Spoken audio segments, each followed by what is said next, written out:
ஏன்னா metro project வந்து reject ஆயிடுச்சு. ஏன் அது ரிஜெக்ட் ஆச்சு? என்ன ப்ராப்பர் ரீசன் அது? அவங்க வந்து 2-3 காரணங்களை வச்சு ரிஜெக்ட் பண்ணாங்க. ஒன்று, பாப்புலேஷன். இங்கே இருக்கக்கூடிய மக்கள் தொகைக்கு மெட்ரோ அவசியம் இல்லை. ஒரு நேஷனல் பாலிசின்னு ஒன்று இருக்கும். வழக்கமாக எப்போவுமே இந்தியன் கவர்மெண்ட் வந்து ஒரு மினிஸ்ட்ரியில் ஒரு பாலிசி கொடுக்கும்போது அவங்க என்ன பண்ணுவாங்க, ஸ்மார்ட் சிட்டி, அதுக்கு 500 கோடி கொடுக்கலாம். ஆனால் அந்த ஸ்மார்ட் சிட்டி வந்து நீங்கள் திட்டத்தில் அப்ளை பண்ணணும்னு சொன்னால், உதாரணத்துக்கு நீங்கள் வந்து 35 மார்க் வாங்கினா தானே பாஸ்.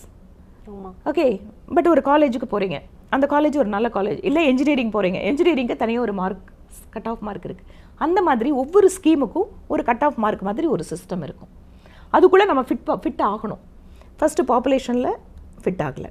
ரெண்டாவது, அவங்க கொடுத்த ரூட்டு, அந்த ரூட்டில் ஏகப்பட்ட குளறுபடிகள், நிறைய இடத்த வந்து இது இடிக்க வேண்டியிருக்கு, அக்வயர் பண்ண வேண்டியிருக்கு, உடனடியாக அந்த ப்ராஜெக்ட்டுக்கு சாத்தியம் இல்லாத மாதிரி இருக்குது. ஓகே, ஸோ அதனால் ப்ராஜெக்ட் ரிப்போர்ட்டையே வந்து அரையும் குறையுமா அந்த பாலிசிக்குள்ளே ஃபிட் ஆகாத மாதிரி கொடுத்தா எப்படி அப்ளிகேஷன் உள்ளே போகும்? அதனால் இந்த காரணத்தால் தான் ரிஜெக்ட் பண்ணாங்க. இவங்க என்னன்னாங்க உடனே பிஜேபி இருக்குது ரிஜெக்ட் பண்ணாங்க அப்படின்னு. நான் என்ன சொன்னேன்னா, இங்கே வந்து அதை சரியாக ப்ரிப்பேர் பண்ணி அந்த ஸ்கீமுக்குள்ளே ஃபிட்டின் பண்ணுற மாதிரி நாம் அதை சரி பண்ணி கொடுக்க வேண்டிய அளவுக்கு ஸ்டேட் கவர்மெண்ட்டுக்கு அதற்கான பொறுமையோ அதற்கான கிளாரிட்டியோ அவங்கக்கிட்ட இல்லை.